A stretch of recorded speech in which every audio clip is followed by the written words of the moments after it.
오늘 본문에는 요한복음 12장 12절 이하에 나타나는 여러 가지 사건들이 나옵니다. 처음에 예수님께서 예루살렘 성에 입성하실 때에 예루살렘의 시민들이 호산나 찬송을 부르며 길가에 옷을 펴고 종려나무 가지를 꺾어서 흔들며 예수님을 환영한 사실이 있습니다. 그 다음에 바리새인들이 예수님을 핍박하려고 벼르고 있는 모습이 나오고, 그 다음에는 헬라인들이 명절에 예수님을 찾아와서 우리가 예수님을 뵙고자 하나이다 하면서 주님을 만나게 된 사건이 있습니다.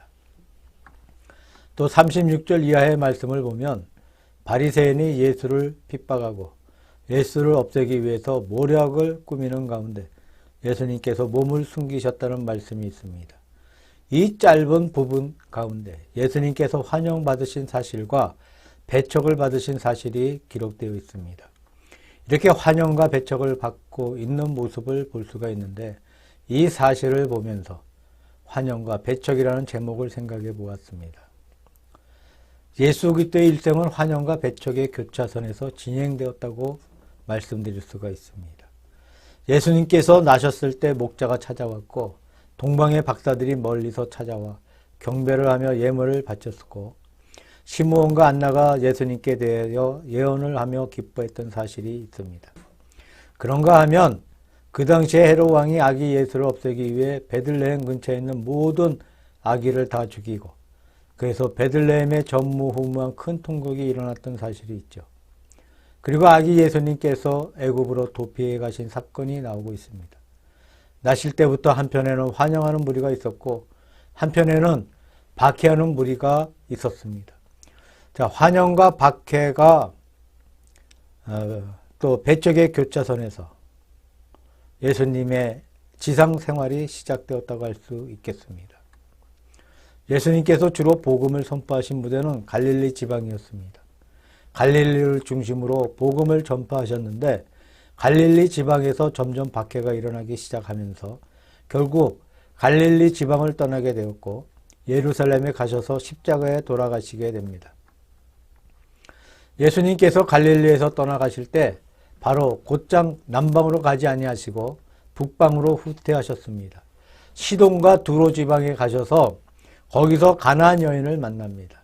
가나안 여인이 예수님을 환영하면서 자기의 딸을 위하여 고침을 받고자 예수님께 하소연한 사건이 마태복음 15장에 기록되어 있습니다.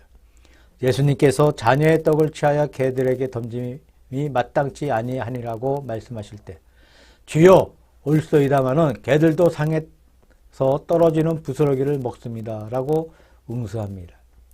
그 여인의 신앙적이고 지혜가 넘치는 그 말씀을 들을 때 주님께서 대단히 기뻐하시면서 내 믿음이 크도다, 내 소원대로 되리라고 말씀하셨어요. 갈릴리 지방에서 반대를 받아 물러가신 후에 그 이방 여인의 아름다운 신앙의 자세를 보시고 우리 주님께서 기뻐하신 모습을 그 속에서 찾아볼 수가 있습니다. 마지막에 예루살렘 성에 입성하셨을 때에 예루살렘 시민들은 호산나 찬송을 부르고 예수님을 환영하였지만, 그러나 바리새인과 모든 교권자들은 은밀하게 여러 가지 방법으로 예수님을 박해하고 예수님을 십자가에 못 박아 죽이려는 궁리를 했던 사실을 찾아볼 수 있습니다. 예수님의 일생은 처음부터 십자가에 달려 돌아가실 때까지 환영과 배척의 교차선에서 지내셨다고 볼 수가 있겠습니다. 우리가 돌이켜볼 때에 우리 기독교 역사 전체가 그렇습니다. 예수님의 복음이 가는 곳마다 언제나 환영과 배척이 따라왔어요. 어디에 가든지 교회를 사랑하고 예수님을 사랑하고 주님을 사랑하는 무리가 있습니다. 또 그런가 하면 공공연히 주님을 반대하고 교회를 반대하고 복음을 반대하는 무리 역시 그치지 않고 있습니다.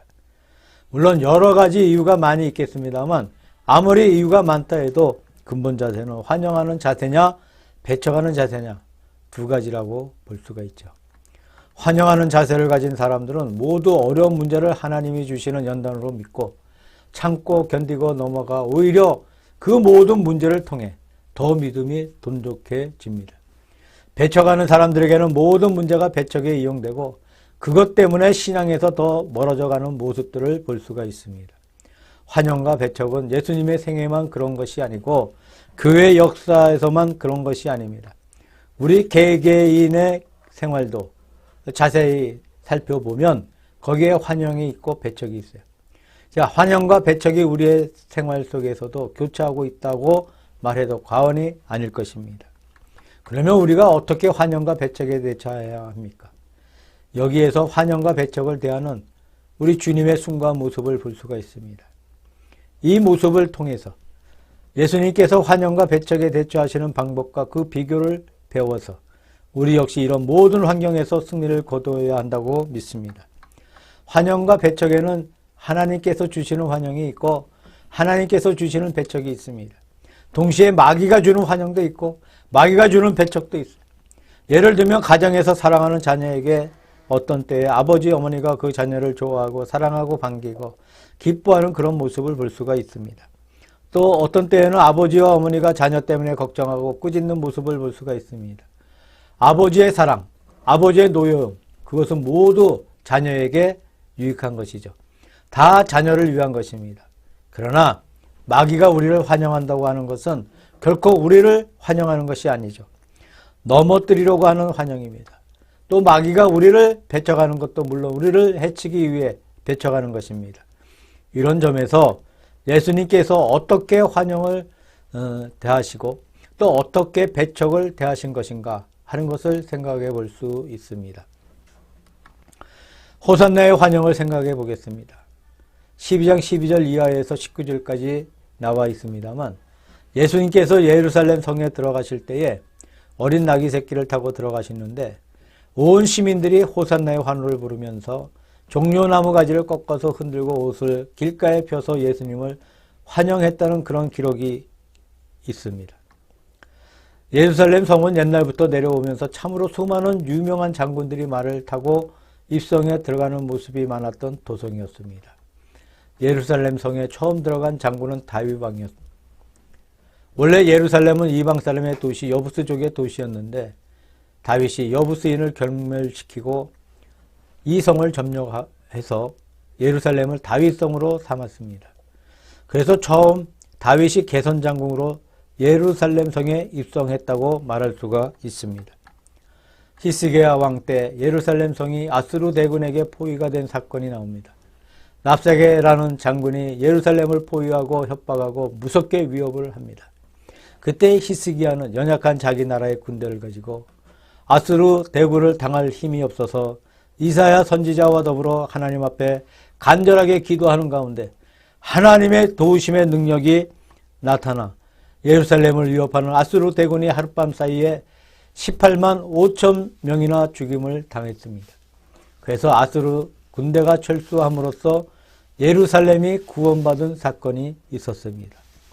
또 그 후에 보면 마카비라 불리우는 수리아 왕이 예루살렘 성에 들어와서 무자비하게 박해를 합니다. 하나님의 성전을 더럽히고 안식일을 범하게 하고 유대인들을 혹사시키고 박해했을 때 마카비가에서 독립군이 일어나서 수리아군을 격퇴하고 독립을 이루었던 그런 역사가 주전 180년부터 주전 60년까지 약 100년 사이에 있었습니다. 안티오쿠스의 무서운 박해상이 그 후에 유대인들의 기억 속에서 적그리스도의 그림자로서 부각되었던 사실을 보게 됩니다. 그 다음에 신약시대에 와서 예루살렘 성이 멸망했던 사건이 있었습니다. 예루살렘 성이 멸망할 때에 로마의 베스파시아누스라는 장군이 주 80년에 이 성을 포위하였습니다. 포위하고 있는 가운데 네로 황제가 죽음으로 말미암아 베스파시아누스가 로마로 돌아가 네로의 뒤를 이어서 왕이 되고 황제가 되었고 그 후에 티토 장군을 보내 주 70년에 예루살렘 성을 함락시켰습니다.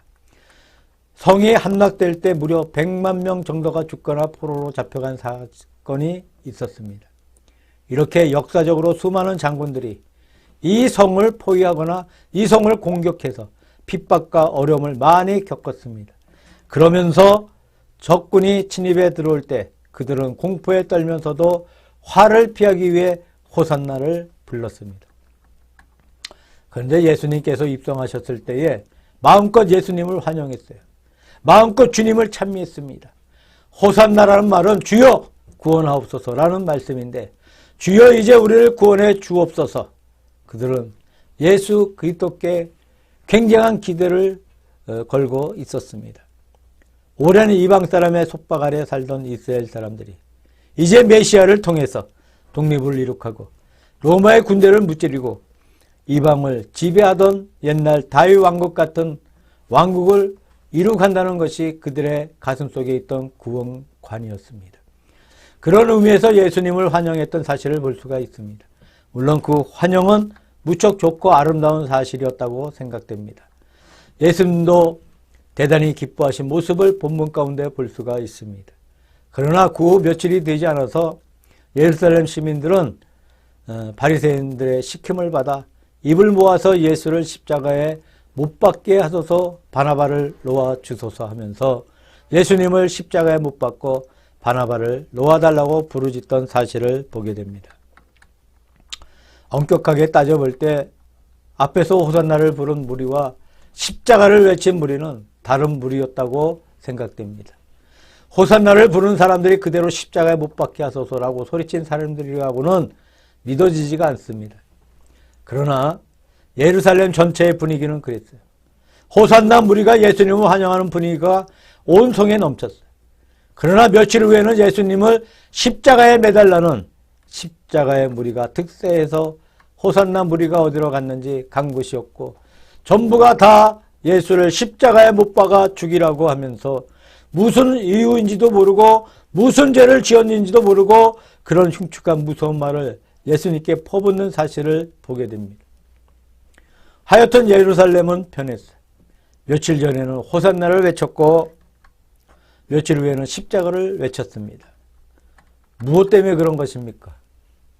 이들의 구원관이 잘못되어 있었기 때문에 그런 줄로 믿습니다. 예수님의 십자가가 무엇인가 하면 유대인의 실망의 결과였다고 볼 수 있습니다. 유대인들은 예수님께서 예루살렘의 왕이 되시고 로마군에게 당당히 승리를 거두시고 보기 좋게 이방을 정복해 나가는 그런 왕이 되기를 바랬는데 예수님의 태도는 그들에게 실망을 안겨주었습니다. 무엇 때문에 실망했느냐 하면 구원관이 처음부터 잘못되었기 때문이에요. 유대인의 구원관은 세상적인 구원관이었습니다. 무력에 의한 구원관이었습니다. 로마군을 무찔러 나아가는 그런 세상의 영웅적인 메시아관을 가졌고 그런 구원관을 가졌습니다. 예수님께서는 우리가 땅 위에서 잘 사는 것을 결코 무시하지 않았습니다. 그러나 그것보다 더 한 걸음 앞서서 중요한 것은 영혼의 구원입니다. 하나님 앞에 우리의 죄를 회개하고 하나님과 올바른 관계에 놓여지고 금생과 내생의 영원한 구원을 받는 것이 첫째이고, 그 다음에 거기에 따라 현세의 모든 삶에도 하나님께서 복을 주십니다. 그러나 유대인의 구원과는 내세 같은 것은 없고 영혼 같은 것도 없고 육적인 구원만 기대했어요. 현세적인 왕국만 생각했습니다. 그렇게 빨리 십자가로 변해 갔다는 사실을 마음 가운데 기억해야 되겠습니다. 그 다음에 20장 20절에서 24절까지에는 헬라인들이 예수님을 찾아온 사건이 기록되어 있습니다. 예루살렘 성에서 부르짖던 호산나의 환영과 헬라인들이 찾아와서 우리가 예수님을 뵙고자 하나이다 하는 환영을 우리 한번 비교해 보시기 바랍니다. 예루살렘 성민의 환영은 전체적으로 군중의 환영이었어요. 헬라 사람들의 환영은 몇 명이 찾아왔던 조용한 환영이었습니다. 예루살렘 성민의 환영이라는 것은 영문도 알지 못하고 군중심에 이끌려 떠들어대는 감정적인 그런 환영이었습니다. 그러나 헬라인들은 조용하게 진리를 터득하고 진리를 찾고 진리에 투철한 환영이었습니다. 어떤 의미에서 군중의 환영은 맹목적이었습니다. 이 헬라인들의 환영은 보다 진리적이라고 할 수 있습니다. 예루살렘 성민의 환영은 유대인들의 환영이었습니다. 헬라인들의 환영은 이방인들의 환영이었습니다. 예루살렘 성민의 환영은 변해버렸다는 말씀을 드렸습니다만 이방인의 환영들은 변하지 않고 그대로 지독해 나갔습니다. 여기에 있는 말씀 가운데 헬라인들이 빌립에게 우리가 예수를 뵙고자 하나이다 라고 청했고, 빌립이 안드레와 함께 그들을 예수님께 데리고 왔다는 말씀이 기록되어 있습니다. 예수님의 제자 가운데 안드레, 빌립 같은 이름은 헬라식 이름입니다. 안드레라는 뜻은 남자라는 뜻입니다. 아마 두 분들의 이름은 헬라식일 뿐 아니라 두 분은 헬라인과 상당히 친했던 것이 아닌가 생각되어집니다. 그래서 여기 찾아온 헬라인들도 빌립과 안드레를 통해 예수님을 만나 뵙고자 했던 것입니다. 미국에 가면 어떤 교회가 있는데 교회를 잘 지어놓았어요. 이 교회 강단에 보면 설교단 바로 밑에 불이 켜져 있고 밑에 조그만 팻말이 하나 붙어 있다고 합니다. 이 팻말은 아무도 못 봅니다. 앞에 앉아있는 청중들은 보이지 않습니다. 이것은 목사님이 설교하려고 올라서면 불이 켜지고 목사님만 볼 수 있는 그런 팻말인데 거기에 글자가 새겨져 있습니다. 우리가 예수를 뵙고자 하나이다 입니다. 헬라인이 말했던 그 말이 여기에 새겨져 있다는 말씀을 들었습니다. 그것이 무엇인가 하니까 목사님에게 가르쳐주고 깨우쳐주기 위해 기록되어 있다고 합니다. 다시 말하면 교인들이 듣고 싶어하는 것은 세상의 철학적인 말이 아니고 세속적인 말이 아니고 예수님을 만나 뵙기를 원한다고 예수님을 만나 뵙기를 원하고 있다는 것입니다. 그래서 무슨 설교를 하든지 그들의 마음속에 예수님을 보여줘야 한다는 것을 목사님께 깨우쳐주는 말이라고 들었습니다. 미국의 어느 교회에서는 설교대에 서면 바로 위에 십자가가 있다고 합니다. 큰 십자가가 있는데 중간에 쑥 나와가지고 떠 있습니다. 굉장히 무거운 큰 십자가. 거기에 매달아둔 끈이 만약에 끊어진다면 바로 목사님 머리 위에 떨어지는 그런 위치에 있습니다. 여기에 서서 설교할 때 십자가의 도리에 부합되게 설교를 해야지 부합되지 못하게 설교하면 당장 위에서 내려와서 친다. 그래서 여기에 서 있는 것이다 라는 것입니다. 아마 적어도 그 교회 목사님은 그런 마음을 가지고 설교하시는 것 같습니다. 내가 이 십자가의 도리에 부합되지 않는 엉뚱한 말을 하면 하늘에서 내 머리를 친다. 그렇게 생각하면서 설교를 한다는 그런 말씀을 들어보았습니다. 예수님을 배웠고자 하나이다. 얼마나 아름다운 말입니까? 내가 무엇을 원하느냐? 주여 저는 당신을 원합니다. 이것이 진정으로 예수님을 환영하는 말이 되어야 한다고 믿습니다. 우리가 무엇 때문에 주를 환영하는 것입니까? 이제 말씀드리기를 호산나의 환영은 변질되었다고 했습니다. 무엇 때문에 변질되었느냐? 그 구원관이 잘못되었기 때문이라고 말씀을 드렸습니다. 그 구원관이 너무나 세상적이고 현세적이고 영웅적입니다. 그래서 변질되었다고 말씀을 드렸습니다. 우리가 예수님을 찾아올 때, 예수님을 믿고 나올 때 물론 요구하는 것이 많습니다. 가난한 분들은 생활이 윤택하게 되는 것, 병든 사람은 몸이 건강하게 되는 것, 우리가 우리의 자녀를 위하여 기도하는 것, 전혀 잘못된 소원이 아닙니다. 그러나 우리 믿는 모든 사람들이 예수님께 나올 때 근본적인 소원이 무엇이어야 합니까? 내가 예수님을 뵙고자 합니다. 이렇게 시작해야 된다고 믿습니다.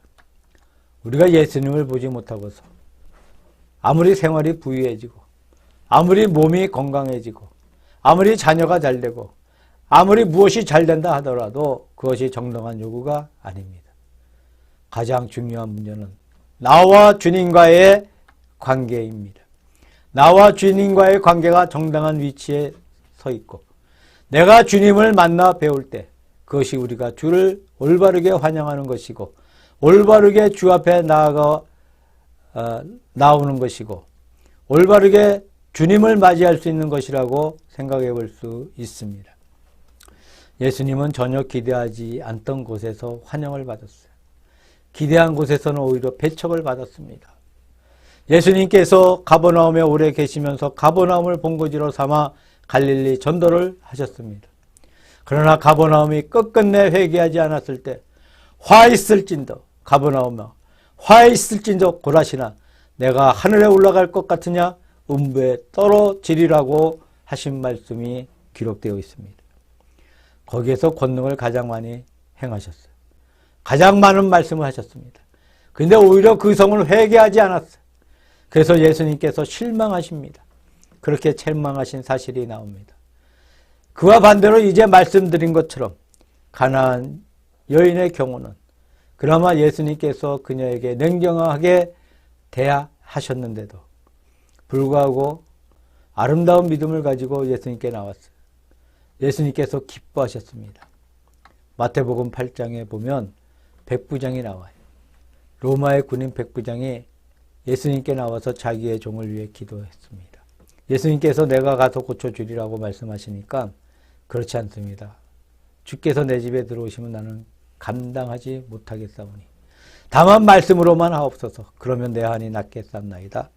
나도 남의 수하에 있는 사람이요 내 아래도 군사가 있으니 이더러 가라 하면 가고 저더러 오라 하면 오고 내 정도로 이것을 하라 하면 하나이다 라고 백부장이 말합니다. 그때 예수님께서 대단히 기뻐하시며 이스라엘 가운데서도 이만한 믿음을 만나보지 못하였도다라고 칭찬의 말씀을 하셨습니다.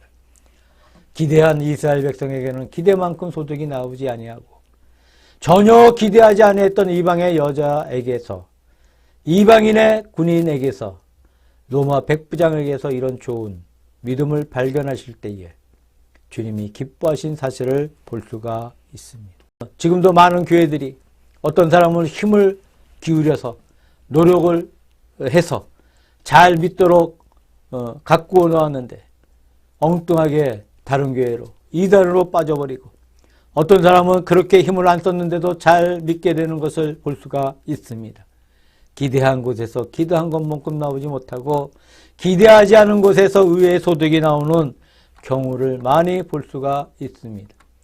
여기에 헬라인의 환영이 그러했습니다. 진리의 투철한 환영이었습니다. 예수를 뵙고자 하는 올바른 목적에서 나온 환영이었습니다. 뜻하지 않은 환영이었습니다. 다음에 12장 36절 이하 말씀 가운데 보면 거기에 바리새인들의 배척이 나옵니다. 그리고 계속해서 구약 이사야서 53장의 말씀을 인용하고 있습니다.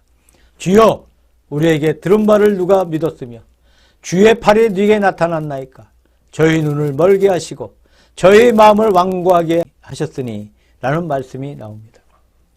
백성의 교권자인 바리새인과 대제사장 같은 사람들이 예수님을 반대하고 예수님을 모반하고 예수님을 십자가에 못 박았던 사실을 볼 수가 있습니다.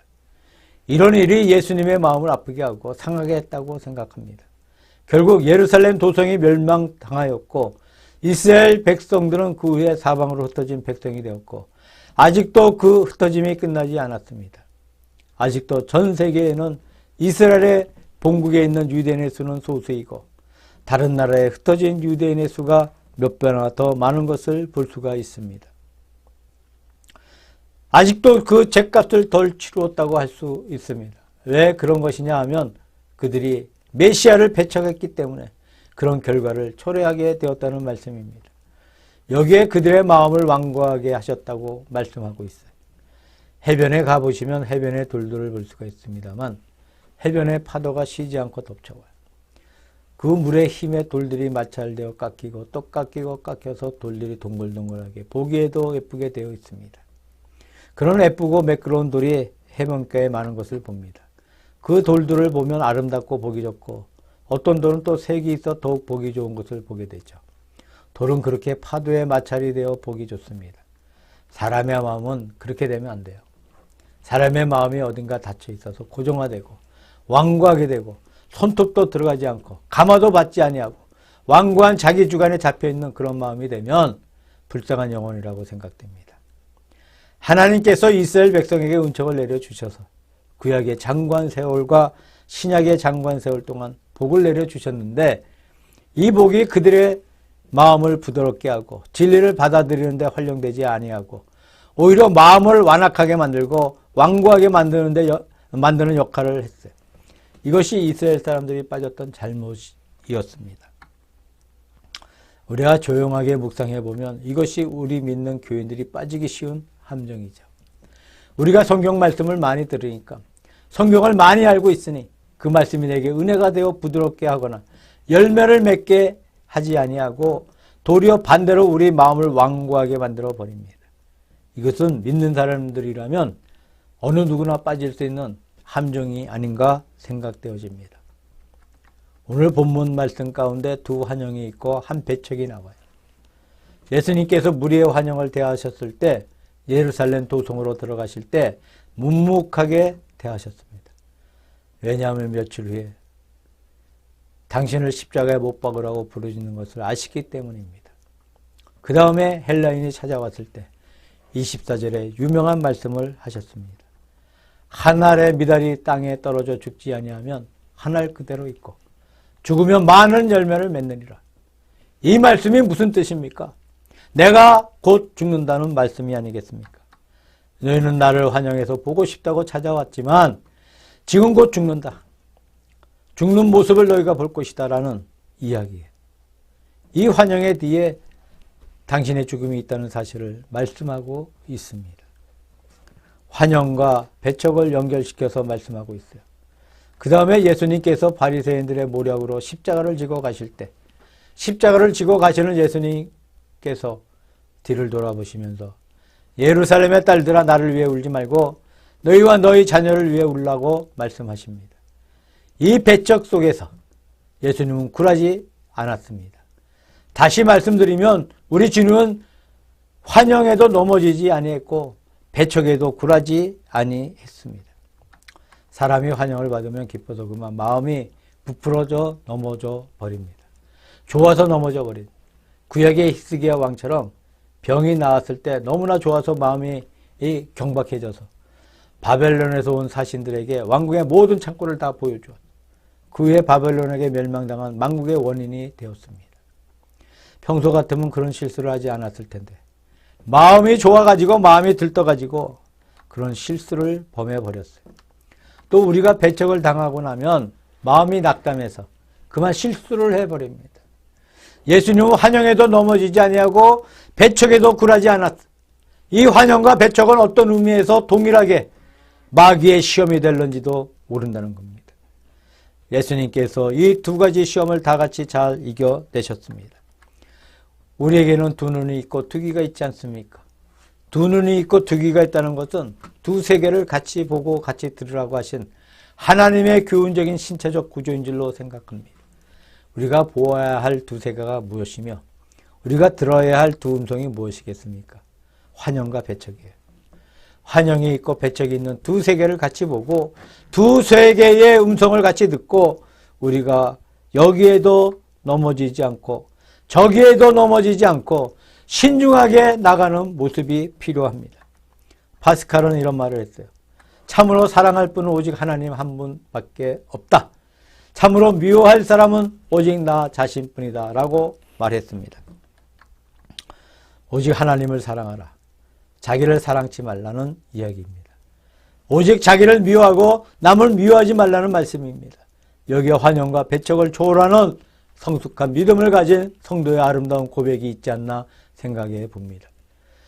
예수님께서 환영과 배척을 이겨나가신 것처럼 우리 역시 우리에게 다가오는 모든 환영과 배척을 이겨나갈 수 있는 비법을 배우시기를 우리 주 예수 그리스도의 이름으로 축원합니다.